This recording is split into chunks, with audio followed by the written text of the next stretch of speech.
Loomaarst taskus. Saadet lemmikloomade tervisest toetab Tiina Toometi kliinik.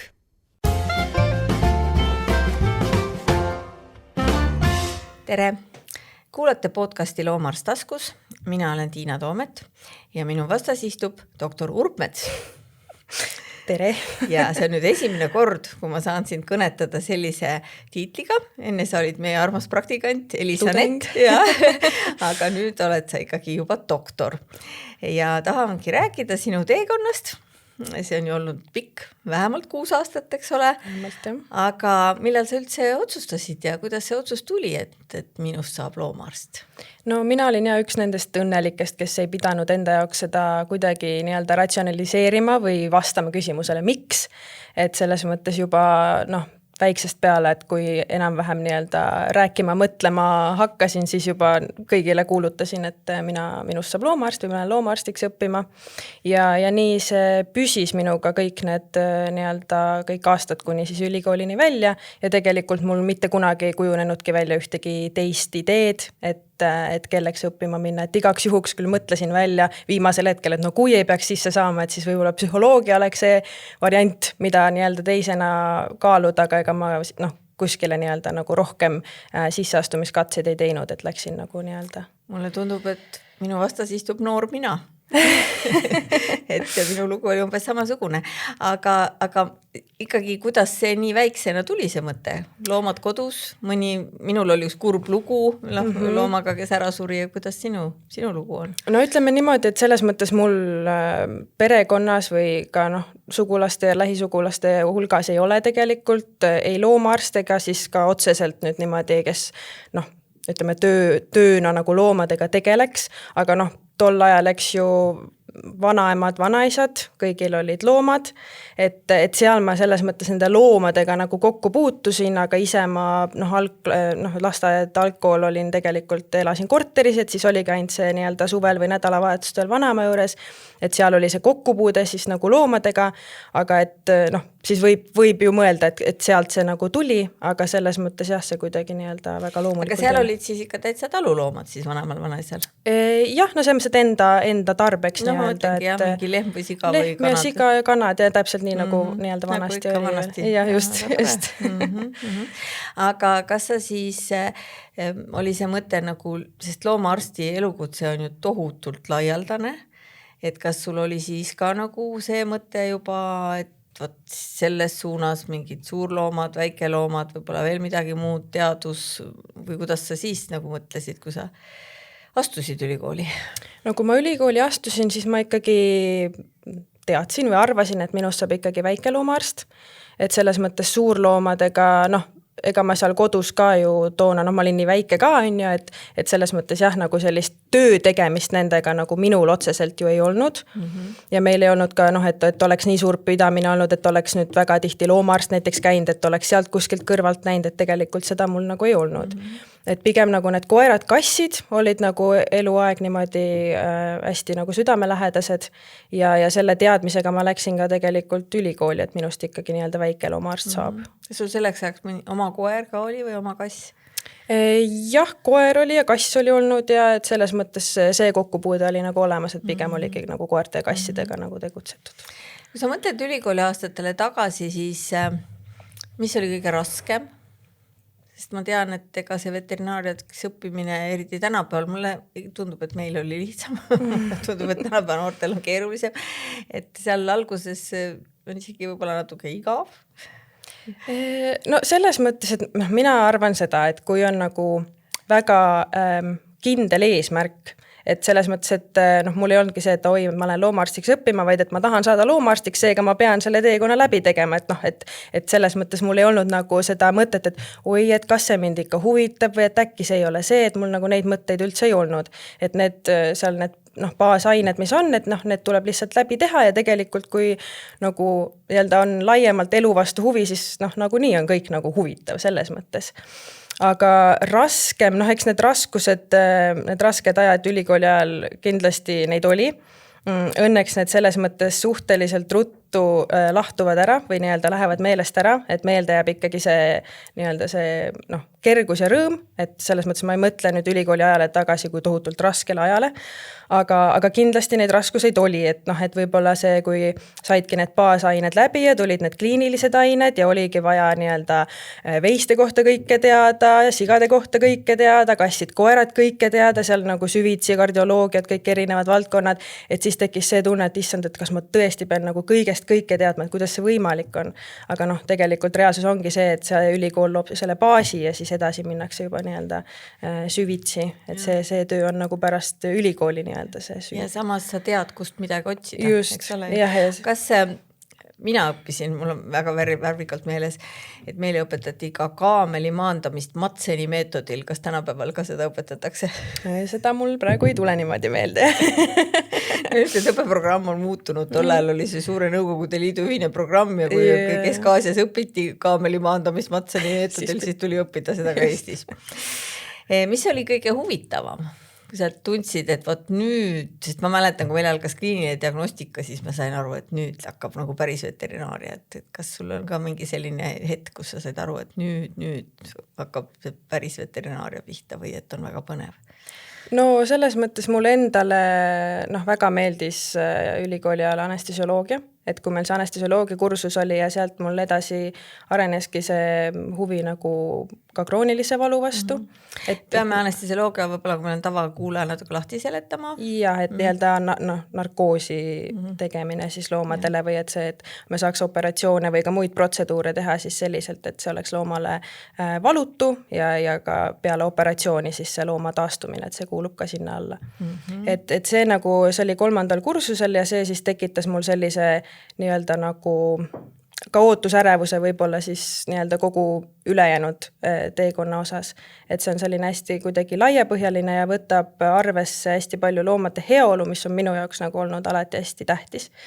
Et mitte ainult ka koerte kasside heaolu, vaid ka laiemalt siis ka siis nii-öelda nende loomade heaolu, keda me siis kasvatame selleks, et nad meile siis toodaksid midagi. Ja see on üks väga tähtis ja veel suhteliselt vähe tegeletud ala. Aga sellest me täna ei räägi, sellepärast, et me praegu ikkagi räägime sinu tööst väikeloomarstina ja kuna sa mainisid valu, siis on ju väga huvitav fakt see, et sa tegid oma lõputöö, tegid valust. Et nüüd võiksid sellest meile natukene lähemalt pajatada, et mida sa siis huvitavat teada said, kuidas sa seda infot kogusid näiteks? Ja, et minu lõputöö teemana ma uurisingi tegelikult kroonilist valu ja täpsemalt siis liigese kulumushaigusest ehk siis osteoartriidist põhjustatud kroonilist valu, et tegelikult seda inimestel esineb seda hästi tihti ja tegelikult ka loomadel. Ja mina siis uurisingi koeri ja kasse. Ja mitte siis niivõrd nagu, et kuidas nüüd see valu esineb, vaid pigem seda poolt, et milline on loomaomanike teadlikkus sellest sa minu näost näed juba, mida ma sellest arvan, eks ole. Jah, et üldiselt see kontseptsioon on ma ei saa öelda, ma ei tea nüüd, kas enamus või oleneb ju selles mõttes, millist hulka omanikke me vaatame, aga me teame, et üldiselt see teadlikkus on madal ja ei ole ju selles mõttes ka see, et loomadel esineb valu, et see on ka ju tegelikult suhteliselt uus nagu kontseptsioon tegelikult. Ja, sest ma ei räägi sellest ajast, kui mina õppisin, see oli väga ammu, aga kui ma juba väikelooma arstina töötasin, see on siis 30 aastat tagasi tulid meile esimesed ideed sellest, et pärast operatsiooni peaks valuvaigisteid kasutama, mis tundub praegu täiesti absurdsena. Ja praegu me siis räägimegi, eks ju, juba kroonilisest valust, et valust, mida tegelikult, mis on nagu väga kompleksne ja mida me võib-olla ka siin täna niimoodi ei jõua avada, aga just minu lõputöö keskenduski sellele, et kaardistada ära siis see nii-öelda omanike teadlikkus ja teiselt poolt ka Eesti loomaarstide praktikat selle osteoartriidist tingitud kroonilise valu, nii siis selle valu diagnoosimisel kui ka siis valuravvis. Ja omanikudele võib-olla nagu lahti seletamiseks ka, et see osteoartriidi all kannatav või osteoartriidi valu all kannatav loom on see, keda siiamaani väga paljudel juhtudel kahjuks on liigitatud, ta on vana, ta ei tõuse hästi üles, ei valus tal ei ole, ta ei nuta, eks ole. Just, ja tegelikult need kaks lauset või aspekti on selles mõttes väga paslik siinkohal siis kohe nii-öelda uuringu tulemustest välja tuua, et uurisin siis loomaarstide käest, et milliseid nii-öelda kas väärarusaamu või milliseid hoiakuid nad omanike seas siis nagu on oma töös täheldanud ja tegelikult jah, et 95% lausa loomaarstidest ütles, et nemad on siis kogevad nagu sageli seda, et arvataksegi, et valusümptomid on nii-öelda loomulik osa vananemisest, et see koer kas kõnnib kehvemini või ei taha enam hästi püsti tõusta või see, et kass on kuidagi nii-öelda ei taha enam nii palju mängida, ei taha hüpata, et loom on vana, aga et tegelikult seal taga on ikkagi see valu, mille tõttu nad siis niimoodi käituvad ja teine oli täpselt nii-öelda see populaarsuselt järgmine väärarusaam, mida siis arstid olid täheldanud, oligi see, et kuna loom ei häälitse, et siis see tähendab, et tal ei ole valu, aga tegelikult need valuilmingud on palju rohkemad kui lihtsalt see häälitsuse tegemine. Tihtipeale me selle kroonilise valu puhul seda nagu häälitsust haru harvame või üldse mitte, eks ju.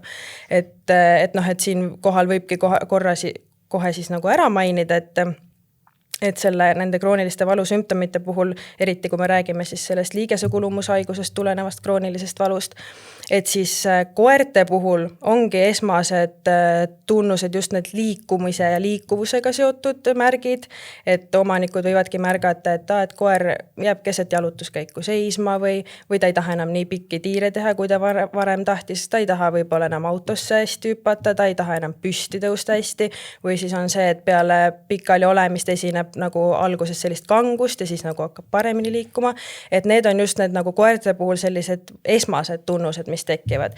Ja mida ka omanikud selles mõttes siis nii-öelda oskavad võib-olla nagu rohkem märgata kui käitumuslikke tunnuseid, aga kasside puhul meil eelkõige või esmaselt arenevad välja just need käitumuslikud muutused, et kas või see, et kas ei kasuta enam liivakast, et pissib kuskile mujale või siis jah, et see mitte otseselt nagu lonkega seotud tunnused ja see longe areneb välja alles nii-öelda teiseselt ja seda siis kui märkavad, siis seda võib-olla omanikud märkavad, aga tegelikult see probleem on juba kestnud palju kauem.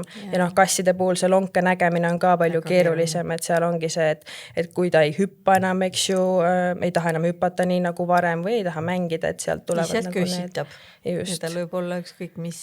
Aga ega see koeralonke märkamine ka ei ole nii lihtne, sest ma olen vahel tänaval vaadanud, et kui ma ütlen, et just on saanud see inimeste ellu sekkuja ja ma olen paar korda läinud inimestele ütlema, sest et kui koer käib väga ilusti kõrval, siis ei näe ju, et ta lonkab.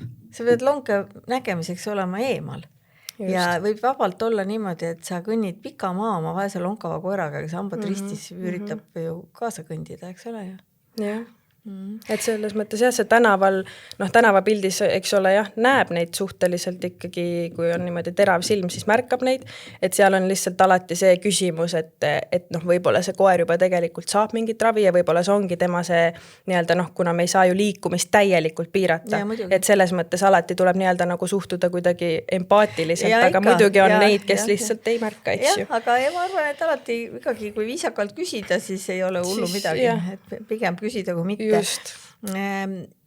Loomaarstide hulgas ilmselt on see teadlikkus, ma arvan, noorem generatsioon ei jäta valu märkamata, eks ole ju. Ja, et seda koolis ka ikkagi on piisavalt ja pööratakse sellele tähelepanu ja sellele ka kroonilisele valule, et ma arvan, et jah, et tegelikult ka loomulikult nagu vanemad arstid, et meil on see ligipääs sellele infole ju tegelikult nagu kõigil ja siis et selles mõttes minu uuringust ka nagu see loomaarstide kuidas nad nii-öelda diagnoosivad ja ravivad seda, et see on selles mõttes Eestis nagu nii-öelda väga nagu heal tasemel ja mitte ei kasutata siis ainult nii-öelda neid ravimeid, vaid et on ka nii-öelda muud need raviviisid, et füsioteraapia erinevad vormid, et kas siis need klassikalised füsioteraapia harjutused või siis on juba need hüdroteraapiad, vesivannis kõndimised ja igasugused laserteraapiad, et need on samamoodi tegelikult kuuluvad raviviiside all, et see on ka ravi.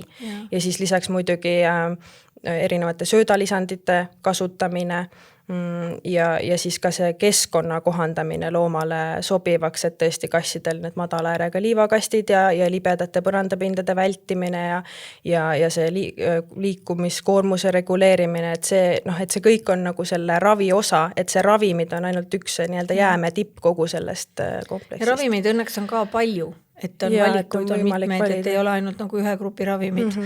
Et kellele miski sobib, et saab hästi palju kombineerida, eks ole ju. Ja et siis me jõuamegi sinna, kui oluline on see loomaarst ja loomaomaniku vaheline koostöö selle haiguse puhul, et selles mõttes, kuna neid raviviise on nii mitmeid ja osadele sobivadki ühed ja teistele teised ja lisaks seal tuleb nii palju neid erinevaid aspekte, et ka omaniku nii-öelda finantsiline võimekus kindlasti mängib siin kohal rolli, omaniku elustiil, et kui palju tal on võimalik näiteks neid ravimeid anda või mis elustiili muudatusi on võimalik teha või kas tal on võimalik oma koeraga teha neid harjutusi või käia kuskil teraapias, et sealt nagu loeb et see loeb nii palju ja teiseks muidugi hästi oluline on siin nagu mõista seda, et milline on ka see omaniku nii-öelda taustsüsteem, et kui palju ta on kuulnud varem sellest, et loomadel üldse mingit valu esineb, et tegelikult kui tulebki vastuvõtule omanik, kes üldse ei teadvustagi, et loomal võib esineda krooniline valu ja arst lihtsalt ütlebki, et teie loomal on krooniline valu, et alustame raviga, siis omanik ei saa nagu aru täpselt, et mida me nüüd tegema hakkame ja siis võib juhtuda see, et kas seda ravi ei alustatagi või see siis jäetakse nii-öelda esimeste võib-olla paranemismärkide puhul nagu kohe pooleli. Et selles mõttes, et siin see loomaarsti ja loomaomaniku vaheline koostöö on nagu eriti olulise tähtsusega. Leidsime sulle nüüd mingi täiendava ülesande kohe praegu, et töötada välja mingi hästi lihtne, hästi ülevaatlik flyer, mida siis alates, ma ei tea, mis vanusest me võiksime anda koera kassi omanikule pihku, et nad oskaksid tähelepanu pöörata valule. 6 aastat on vara või? No tegelikult ütleme, et kui me räägime nüüd sellest samast osteoartriidist, et siis tegelikult ju osteoartriiti esineb ka väga noortel loomadel tegelikult. Et ma arvan, et ja osteoartriit või see liigesugulmushaigus kindlasti ei ole nii-öelda ainus asi, mis loomadel seda kroonilist valu põhjustab, et tegelikult nii-öelda kui me räägimegi nendest materjalidest, mida siis võib-olla kuskil kliinikutes nii-öelda leti peal nagu jagada, et siis tegelikult võiks nagu iga loomaomanik selle endale nii-öelda näpu vahele saada, sest et me ei tea kunagi, millal need valusümptomid võivad tekkida ja siis on juba oluline, et omanik oleks teadlik. Et tegelikult see võiks lihtsalt, kui me anname kutsika omanikule, siis ta unustab selle ära. No on nii palju muid muresid, eks ju. Ja. No igatahes siis ma tahtsin ka küsida su käest, et mis probleemidega saab sinu poole pöörduda, aga ma saan aru, et kuna valu on sinu suur kirg, et siis kõik need kahtlusalused suunatakse nüüd tulevikus ilmselt sinu juurde. No selles mõttes meil on Eestis neid valuspetsialiste on juba oma jagu selles mõttes, aga kindlasti alati võib neid olla rohkem, aga ütleme, et et kui on et see küsimus, et nii-öelda, mis mu see võib-olla nagu huvi on, et siis võib-olla see nii-öelda ongi see ennetustöö, et teha neid tervisekontrolle, ka nii-öelda pealt näha siis tervetele loomadele ja vestelda omanikega ja võib-olla siis leida see lahendus siis nagu enne, kui need probleemid nagu süvenevad selliseks, et me tõesti peame nagu tõsisemalt nagu asjasse sekkuma, et just nimelt selle nii-öelda loomade heaolu nimel, et siis vanematele loomadele teha neid kontrolle ka noorematele. Tervena elatud aastaid oleks rohkem. Just, jah, täpselt.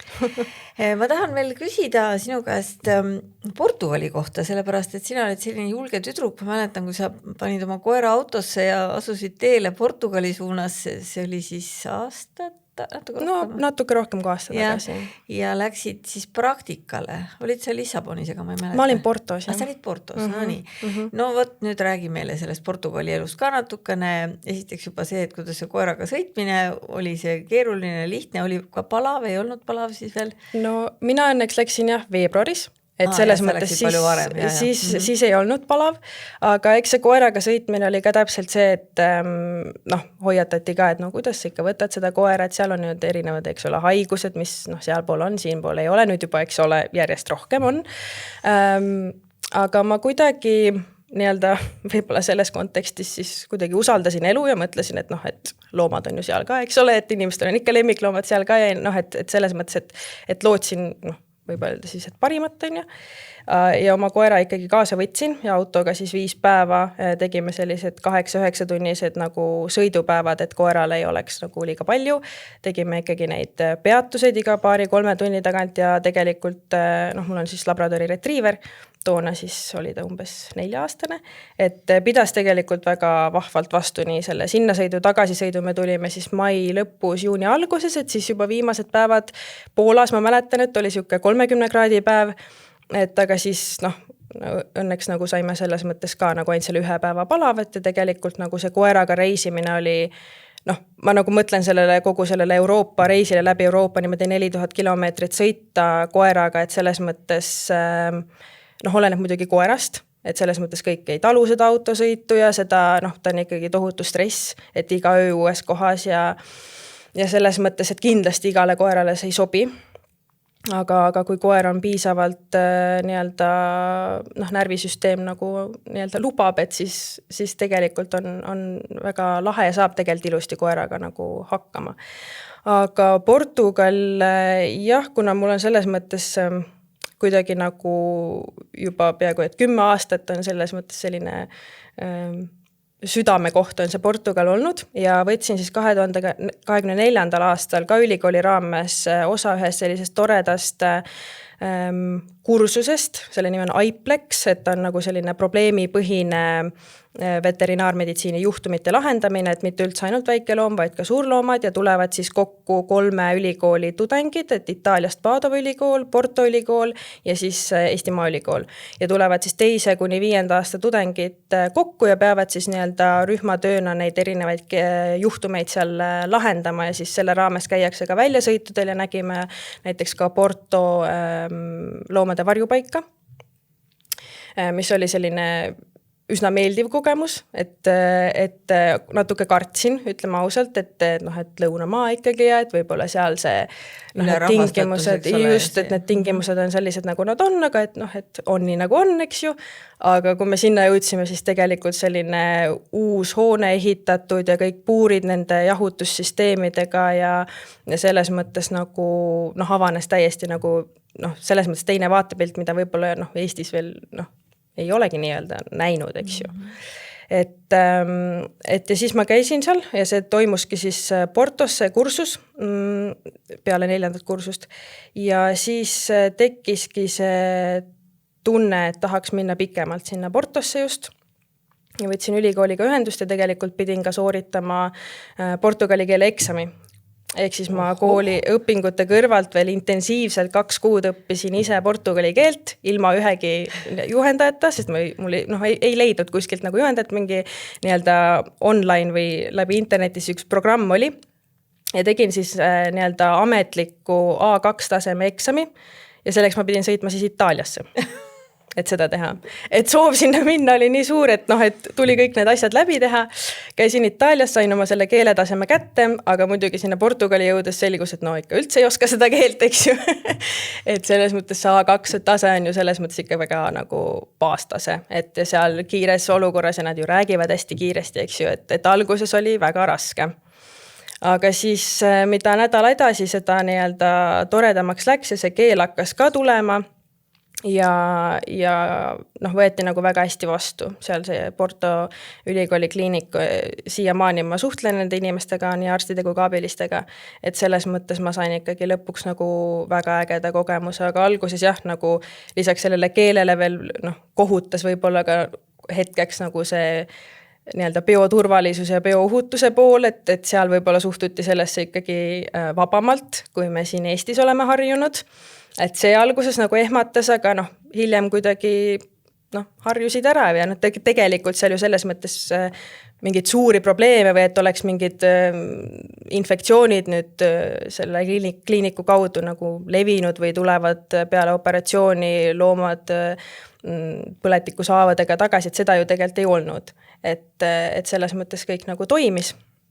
Kas sa roteerusid erinevate siis osakondade vahel, et said nagu kõike siset ja kirurgiat ja mis seal siis veel kõik on või oli see kuidagi keskendunud mingile ühele teemale või?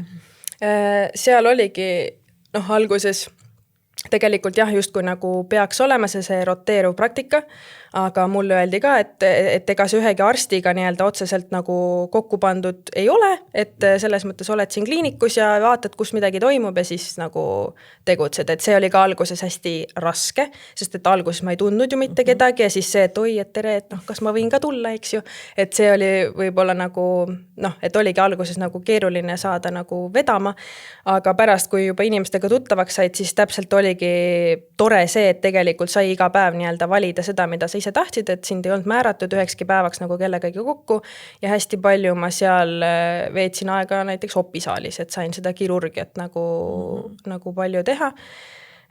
Ja see mulle nagu selles mõttes väga meeldis, et oli see võimalus. Kas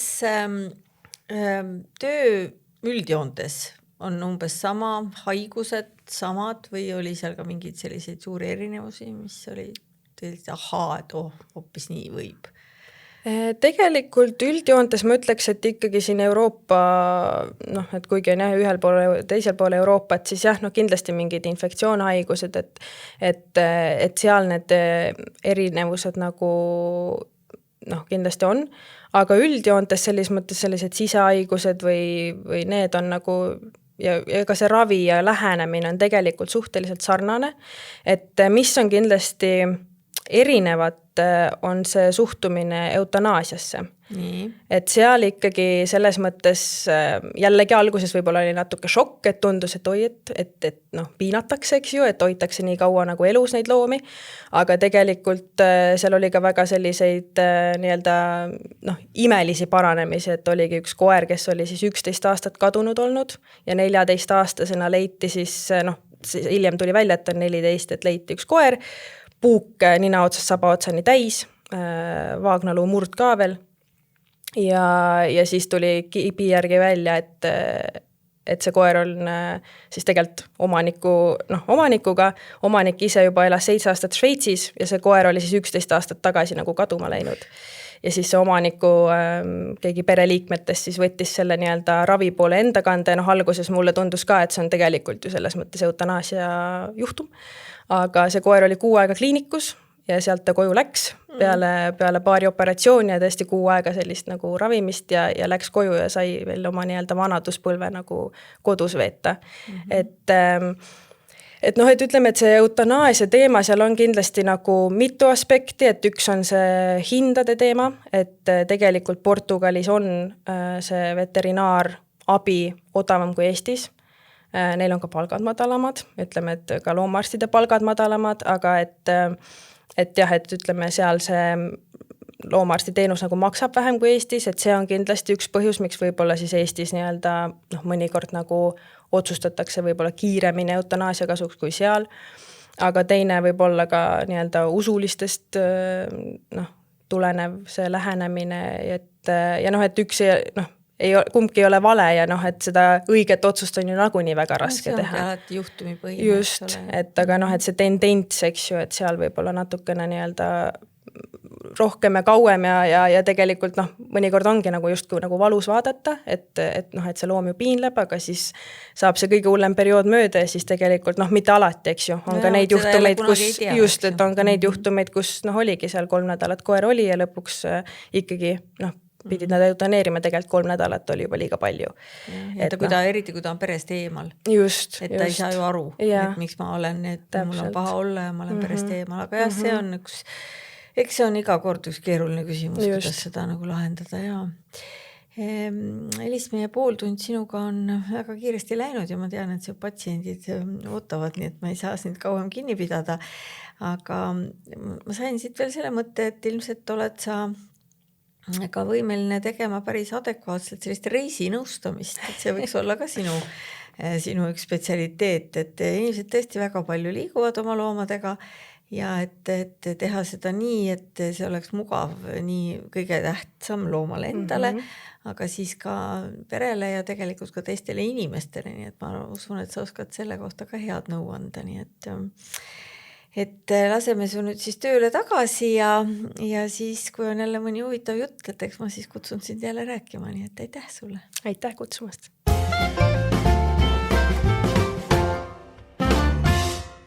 Loomaarst taskus. Saadet lemmikloomade tervisest toetab Tiina Toometi kliinik.